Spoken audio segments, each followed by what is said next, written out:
5 NRSV. When you allot the land as an inheritance, you shall set aside for the land a portion of the land as a holy district, 25,000 cubits long and 20,000 cubits wide. It shall be holy throughout its entire extent.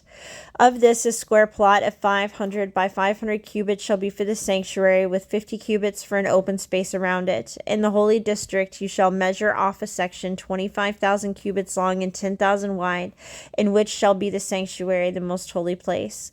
It shall be a holy portion of the land. It shall be for the priests who minister in the sanctuary and approach the Lord to minister to him, and it shall be both a place for their houses and a holy place for the sanctuary.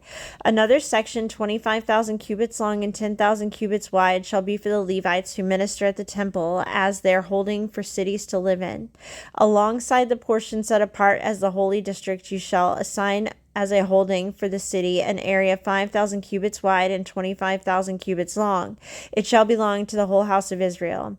And to the prince shall belong the land on both sides of the holy district, and the holding of the city alongside the holy district, and the holding of the city on the west and the east, corresponding in length to one of the tribal portions, and extending from the western to the eastern boundary of the land. It is to be his property in Israel, and my princes shall no longer oppress my people, but they shall let the house of Israel have the land according to their tribes. Thus says the Lord God, enough, O princes of Israel, put away violence and oppression, and do what is right, cease your evictions of my people, says the Lord God. You shall have honest balances, an honest epiph, and an honest bath. The epiph and the bath shall be of the same measure, the bath containing 1/10 of a homer, and the epiph 1/10 of a homer. The homer shall be the standard measure. The shekel shall be 20 gerahs. 20 shekels, 25 shekels, and 15 shekels shall be make a mina for you. This is the offering that you shall make: 1/6 of an epiph from each homer of wheat, and 1/6 of an epiph from each homer of barley, and as the fixed position of an oil, 1/10 of a bath from each cur. The cur, like the homer, contains 10 baths, and 1 sheep from every flock of 200 from the pastures of Israel. This is the offering for grain offerings, burnt offerings, and offerings of well-being, to make atonement for them, says the Lord God. All the people of the land shall join with the prince in Israel in making this offering, but this shall be the obligation of the prince regarding the burnt offerings, grain offerings, and drink offerings at the festivals, the new moons, and the Sabbaths, all the appointed festivals of the house of Israel. He shall provide the sin offerings, grain offerings, burnt offerings, and offerings of well-being to make atonement for the house of Israel.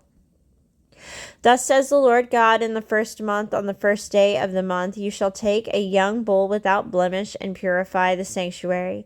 The priest shall take some of the blood of the sin offering and put it on the doorsteps of the temple, the 4 corners of the ledge of the altar, and the post of the gate of the inner court.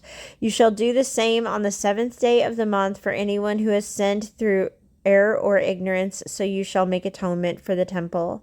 In the first month, on the 14th day of the month, you shall celebrate the festival of the Passover, and for 7 days unleavened bread shall be eaten. On that day the prince shall provide for himself and all the people of the land a young bull for a sin offering.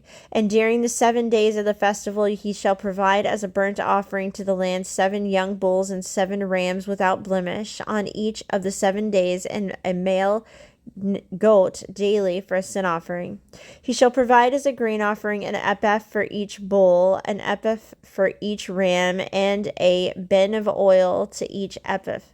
On the 7th month, on the 15th day of the month, and for the 7 days of the festival, he shall make the same provision of sin offerings, burnt offerings, and grain offerings for the oil.